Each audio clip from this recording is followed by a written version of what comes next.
Aditi, how can MSMEs ensure access to reliable and scalable digital infrastructure, especially in rural or underserved regions? MSME needs to look for the options that government is providing.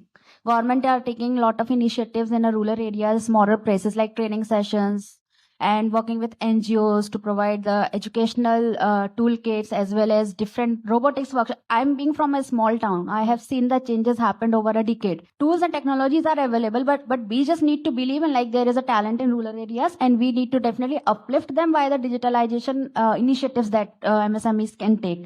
Government is doing their own bit, but I guess government also needs some support from our side so that they can adopt the ways where the new talent can learn out of their initiatives. There is infrastructure, they need to join hands with government and then they need to take those initiatives to the rural areas. It is pretty much doable these days.